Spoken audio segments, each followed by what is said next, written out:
So today we are going to discuss an important topic which will cover understanding of reforms made in India's financial sector during the last decade of 20th century. Right? The government of India that was then headed by Prime Minister P.V. Narasimha Rao initiated massive reforms under the guidance of Dr. Manmohan Singh, who was then India's finance minister, to set right the Indian economy that was then really in a bad condition.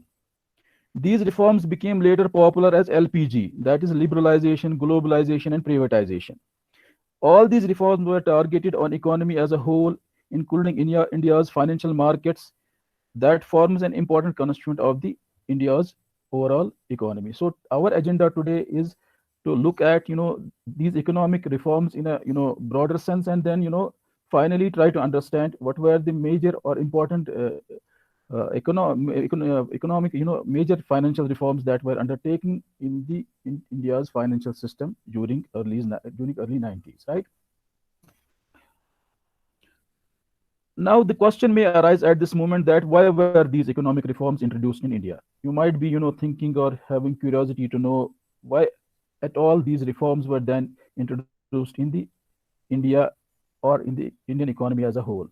When we try to look for the answer to this question, we find that all these reforms were actually a response uh,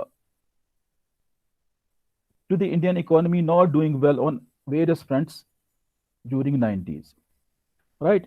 Here are some of those main reasons that prompted government of India to bring in reforms in various segments of its economy. Let's take these reasons one by one. Okay, so what was the need felt to undertake massive reforms and then overhaul the whole economy as a whole during 90s?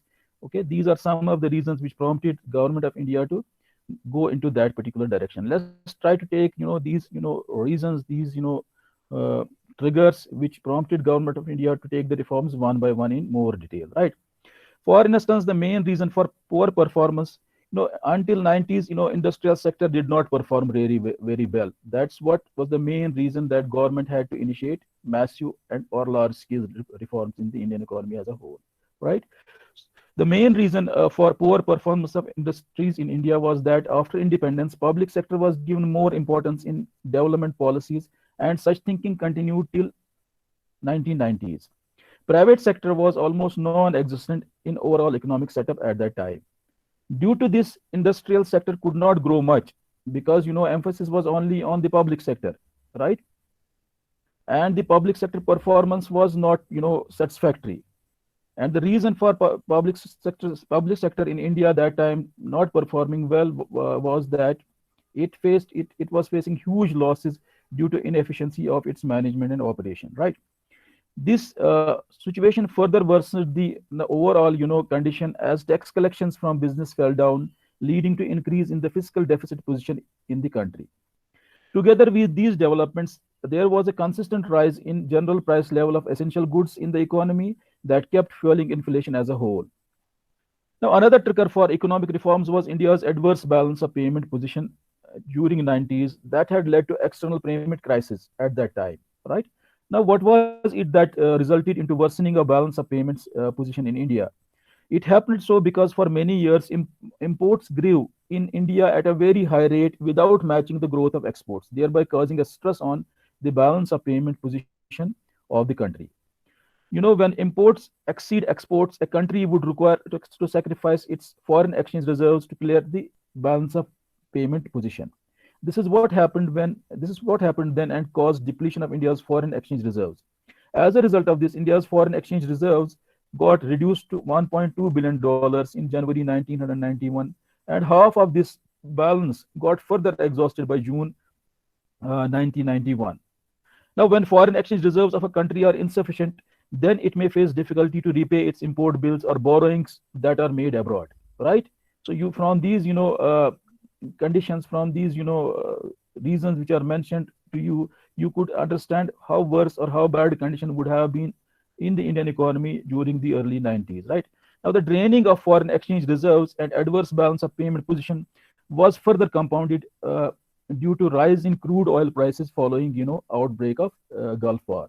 So as a whole, certain developments were taking place on the internal front in the country, and also due to the outbreak of Gulf War, together they actually led to worsening of the condition of the in the Indian economy as a whole, and then warranted that the government should take, large scale or massive reforms, and only that was the way understood then would, help Indian economy to recover and achieve its, past pristine glory, right? Now, these were the various economic indicators observed in India at that time when reforms were not yet made. That is in early 90s, right? So all of them you indicate a worsened, position or a bad state of affairs about the Indian economy. When we look at these numbers, all these numbers, particularly high inflation and high external debt, coupled with abysmal growth rate of GDP, were highly alarming, and they were indicating a looming economic disaster in India during early 90s, right? Now, given the looming economic crisis condition in India during the early 90s, some firefighting measures were taken by the then government to save the economy from collapsing. Right? As an immediate response, Government of India took an emergency loan of $2.2 billion from International Monetary Fund by pledging 67 tons of gold as a collateral security. This resulted in a mass outrage among general public, and consequent to this, the then government of Chandrasekhar fell down. Okay, following this following this development, P.V. Narasimha Rao took control as a new Prime Minister of India, and then ushered a new phase of economic and financial sector reforms in India. Post introduction of reforms, now the condition of India improved, and the India's foreign exchange reserves improved to $314.61 billion by the end of May 2008. And today, when we are discussing this issue, the foreign exchange reserves of India stand at $560.532 billion. There were, even the position of foreign exchange reserves was, much better, than what we have today. Probably it got worse because of the outbreak of, the pandemic, the global pandemic, and its effects on the country, right?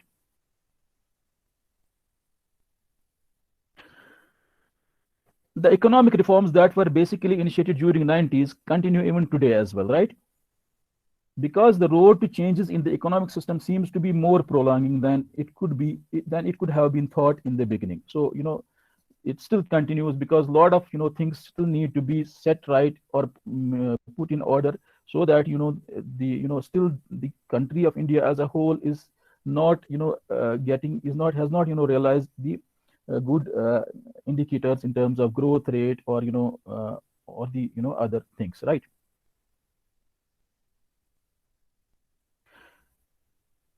India's economic reforms have a broader canvas, right? But today, our focus is just to get an idea about what reforms were introduced in the financial sector. We already discussed some of the reasons why economic reforms were, taken up in India, and then today, although that's a broader issue to be dealt upon, but today we are limiting our focus or understanding on the financial sector reforms only, right? Okay. The whole set of financial sector reforms that were carried out in India can be grouped into these five categories, right? In the following discussion, we shall take them one by one. So we'll be discussing policy reforms separately, then we'll take up capital market reforms, and then government securities market reforms, and then similarly banking sector reforms and external sector reforms. So together, all these five dimensions actually will help you to understand what were those major reforms that were undertaken by the government of India in the financial markets, in its financial system, particularly during the early years of 1990s, right?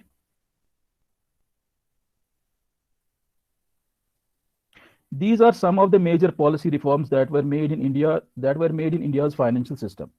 At the top of the list is the scrapping of controller of capital issues, who acted since long as a pricing authority in the capital market. With this change, auction-based pricing mechanism could be introduced in India's financial markets, right? Which is still which is still there. And today, every issue which is made by the companies for raising capital is priced on the basis of auction mechanism. Auction mechanism has got greater acceptability because it takes into account the aspirations, expectations of all stakeholders that operate there in the market, right? Rather than having one single authority, which was previously there in the form of government, who used to to decide price of any public issue that a company was interested in making in the capital markets, right? The second policy measure done was deregulation. Deregulation meant lifting up of government control on markets, pricing of financial securities, or determination of interest rates, or even development of financial products in the market. So there was an era, there was a regime before 90s where nobody was allowed to, where only the government had discretion as far as all these domains in the financial market were concerned. Am I clear? But today we live in a different era, right? Today, market forces actually decide interest rates, prices, and financial institutions or other intermediaries design products in the market after taking into account the realities, aspirations of the various agents or the parties that operate in the markets, right? So today's markets are literally free from any governmental control, right? Then the introduction of new capital adequacy norms that were at par with international standards gave a new life to the uh, banking sector in India and made them globally competitive, right? So these were some of the, the capital adequacy norms were actually taken up in the banking sector. They were taken in order to ensure that improvements happen in the India's banking sector, right? Finally, one of the important policy reforms that was taken during 90s included phased reduction of central bank monetary uh, included phased reduction of central bank mandated reserve requirements on the banks, right? You must have heard about CRR, SLR. These are actually nothing but the central bank imposed reserve requirements on the banks that operate in a particular country, right? Now, reserve requirements are generally considered as a tax on banks because banks on every deposit which they raise from the market as a liability, are not free to use for making loans to the people. A part of those liabilities will always end up if there are reserve requirements to be kept in certain accounts maintained by the central bank, right? So reserve requirements in that sense are generally considered as a tax on banks because it hampers the ability of the banks to make loans out of the deposit liabilities that they raise from public in the market, right? So therefore, high reserve requirements would hamper the ability of banks to grant loans to the public. Over the years, these reserve requirements in the form of CRR and SLR were gradually brought down. And today, when we are discussing this issue, these reserve requirements are at an all-time low of 3% in case of CRR. Just imagine, from 15%, they were brought to a low level of 3% over all these, 3 decades, right? And in case of CRR, the rate is 18%. So from 38%, gradually it was brought down to 18%, just to allow banks that they have more funds at their disposal, which they can, use for, making loans to the public in the market. So it could fetch two benefits, two, objectives. One, it would help banks to have more resources and add up their profitability. And then on the other side, in the system, there will be more liquidity available so that people can get loans and spend money, and then the tempo of development moves on, right? So these were some of the policy reforms that were taken up by the government of India during early 90s in order to set right its financial system or the financial markets as a whole, right? Now moving on, this is the list of major stock market reforms or major capital market reforms that were undertaken during 90s, right? Among these, introduction of auction based pricing, as I discussed previously as well, and depositories and the rolling settlement scheme were path breaking measures, right? These were not previously there. Pricing was done by the governments following fixed pricing regime. There was no concept of depositories because trading and settlement of securities used to happen in the paper or document format, right? But since reforms were introduced, now we see that the trading in financial securities is no more happening in the physical form. It is now happening in the electronic form. So that's what required to have institutions who would provide facilities or services to the investors in the market, wherein they can hold their securities in the electronic format, right? Then a system of settlement called rolling settlement scheme was introduced.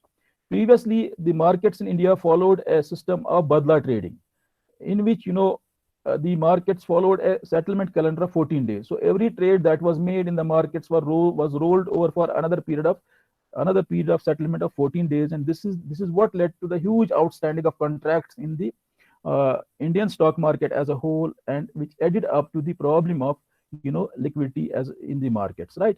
Now, with the rolling settlement scheme, every transaction that's made in the market has to be cleared, settled in a period of, just 3 days of time, right? So the possibility is that we can have no outstandings at the end of day in the markets between the people who actually do or enter into different trades. And then this is what can bring in or introduce efficiency or more liquidity into the systems, into the markets, right? Now, all these reforms led to ushering of a new phase of trading and settlement of trades with improved efficiency in the market. Then allowing of trade of debt securities and derivative instruments, which we discussed previously, widened the market much further because it helped to introduce into the market newer kind of securities, and then gave rise to the scope that new investors who had interest in such securities could also participate. Am I clear? Finally, setting up of a national stock exchange and modernization of existing Bombay Stock Exchange that emphasized use of sophisticated information technology was aimed at bringing more transparency and efficiency in the overall system of trading in the market, right? So these are some of the major, market reforms that were introduced in the India's capital market during 1990s, and this is why we see a stock market in a modernized manner today in place in our country, right? Moving on, these were the reformative steps that were taken in the government securities market, right? For example, introduction of new and innovative financial instruments like floating rate bonds, zero coupon securities, and phasing out of 182 days treasury bill. All these measures were meant to make government security market more attractive and vibrant. All right. Similarly, setting up of primary dealers and Discount and Finance House of India, which is in an abbreviated form known as DFHI, and similarly, Securities Trading Corporation of India, which as an acronym is mentioned in your slide as STCI. All right. All these entities were set up as market makers, and idea was to broaden the market, because a market maker is such an entity which facilitates and helps parties there in the market by providing them two-way quotes in different securities. Providing two-way quotes means that this is such a facility which will help people in the market if they want to sell a security or else if they want to buy a security, right? Just think of a shop in the market from where you can both sell gold as well as buy gold. That could be understood as a facility providing to you in the gold market two-way quotes, right? Am I clear? So on the same lines, the government of India introduced new institutions in the market, which were called primary dealers, and then Discount and Finance House of India and Securities Trading Corporation of India. And they were none but the market makers, and their job was to provide two-way quotes in different securities. Idea was to broaden the market and provide more marketability to the securities that were traded in such markets, right? Am I clear? Okay. So these were the measures that were taken in the government securities market in India to make it more, better, more improved in terms of its functioning, right? Then we have finally the banking sector reforms, right? We have one more reform. We have to discuss one more kind of reforms, one more type of reforms. They are the foreign exchange market reforms, but we will be taking them later on. First of all, look at the banking sector reforms. Look at those reforms that were aimed or targeted at the banking sector. Now these are the specific set of reforms that were taken to strengthen the banking sector in India, right? Among these, the first listed reform aimed at removing of various complications and ambiguities in license issuing procedures for opening new branches, so that banking services could gain more wider accessibility and reach, right? So that banks could reach to every nook and corner of the country and provide services to the people. Idea was that, okay? So previously, a lot of population was believed to be excluded, and they could not actually have access to the services that were provided by the banks, okay? Because no banks were operating in many far-flung areas, right? Then the entire banking system was privatized, right? That was also another major reform.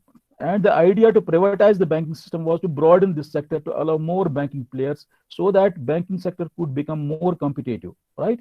As a third and fifth major reform, prudential norms of asset classification, income recognition and provisioning, and minimum capital adequacy rules were introduced to make banks more healthier and stronger to face challenges of new competition, right? Then ombudsman scheme was launched to streamline and emphasize customer grievance redressal mechanism in the banking sector. Until it there was a poor system of redressal of customer grievances that was followed by the banks in the Indian banking system, right? Then we saw deregulation of interest rates in the banking system. I am actually taking up these series of these series of reforms that were taken up in the banking sector as a whole in India one by one, right? So we reached the uh, deregulation of interest rates, right? Then we saw deregulation of interest rates in the banking sector. Through this major individual banks were, prior to this, the interest rates were governed by or they were fixed by the government through its central bank. So no individual bank had autonomy or discretion to decide or determine or code the interest rates either on its deposits that were offered in the market to the public or else the loans that it made back to the public in the markets. Okay, so rates in both the cases, both in case of deposits as well as loans, were set by the government through its central bank. Okay, so there was a strong control in terms of the regulation of interest rates that was followed in the Indian banking system prior to 1990s. Okay, then the ushering of reforms in the banking sector saw among various reforms the important reform in terms of deregulation of interest rates in the banking system. Through this major, individual banks were given autonomy to set interest rates on deposits and loans on their own, subject to consideration of market realities and expectations. Right now, you see today every bank has its own structure of interest rates when it comes deposits or loans. Okay, so if you go to one bank, probably it can offer you a slightly higher rate than the other bank could offer. Right, this is just because of the fact that they are actually able to provide a higher rate to the customers than you know another bank could offer in the market. Okay, this is just because of the reason that the banks have been allowed to decide the interest rates on their own. So if there is a profitable bank, it can offer a higher rate. Rather, if there is a bank which is not making good profits, right, it won't be in a better position to offer higher rates in the market. Right, am I clear? Similarly, a larger banker has a possibility of offering lower rate than a smaller bank, because the larger bank can easily fetch deposits in the market, but a smaller bank cannot. So in order to attract, so idea was actually to introduce competition in the banking system as a whole. This is why they lifted the regulation or control upon the determination of interest rates on deposits and loans that were you know that were acquired by the banks in the system, right? Okay. Finally, phased reduction in bank reserve requirements was done to have banks more funds, as I already told you in the other slide as well. So phased reduction in bank reserve requirements was done to have banks more funds uh, so that they could lend that money to their customers rather than keeping it locked at no or low yielding reserve accounts with the central bank, right? So as I already told you that having higher reserves from the central bank on the banks in terms of CRR or SLR is always considered as a tax which affects the profitability or lending ability of the banks on the other side. So every bank would always wish to have lesser reserve requirements so that it can lend more and then be able to achieve more efficiency and then become more profitable in the market, right? Then finally, let's take a look on the external sector reforms, right? Okay, give me a minute.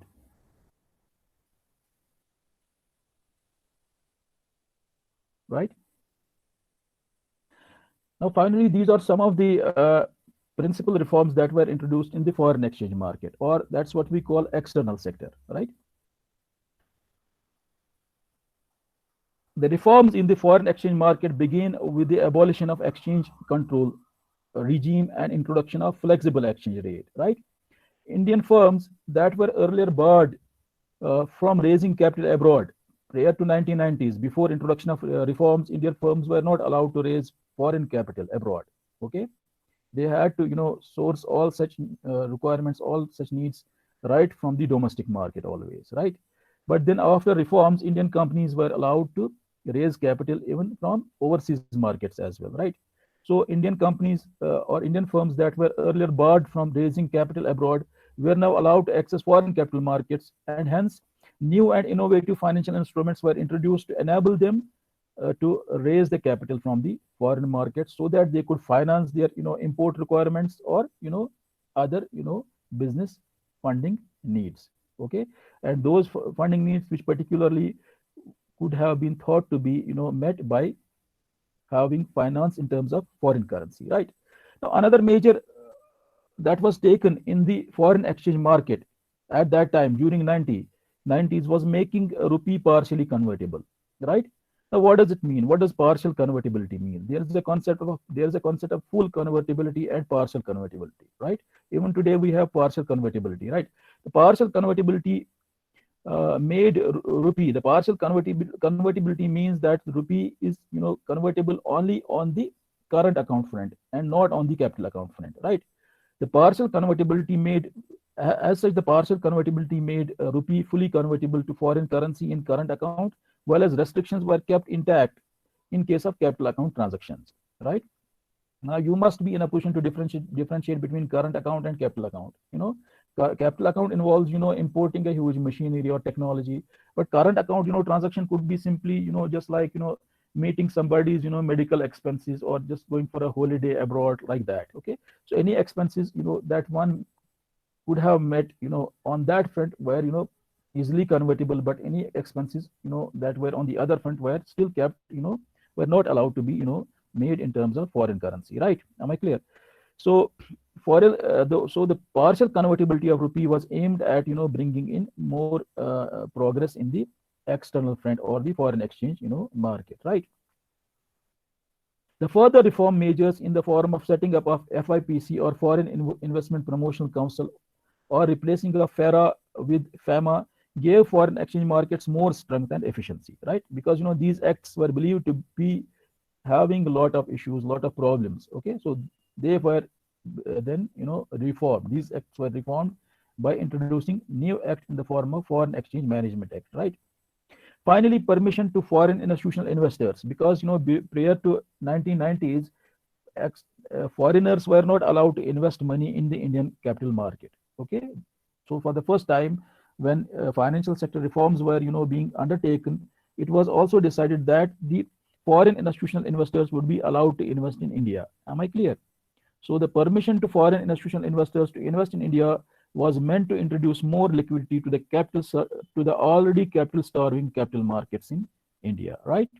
So that was about the external sector reforms. And then finally, we arrive at the conclusion. Together, all these reforms taken up at different levels of India's financial markets brought in a lot of transparency, efficiency, and development, and now placed us at a condition or at a stage where we stand now, right? But this reform process doesn't seem to wind up in the near future, as there is still a lot of scope for reforms and a lot still needs to be set right out there in the economy, particularly in the markets. Okay, therefore we need to think and therefore we need to think and therefore we need to think where our markets still lag behind and need something to be done for betterment and progress, right? So that's all about today's discussion on an important topic in your course, which was financial sector reforms. Okay, and if you have any questions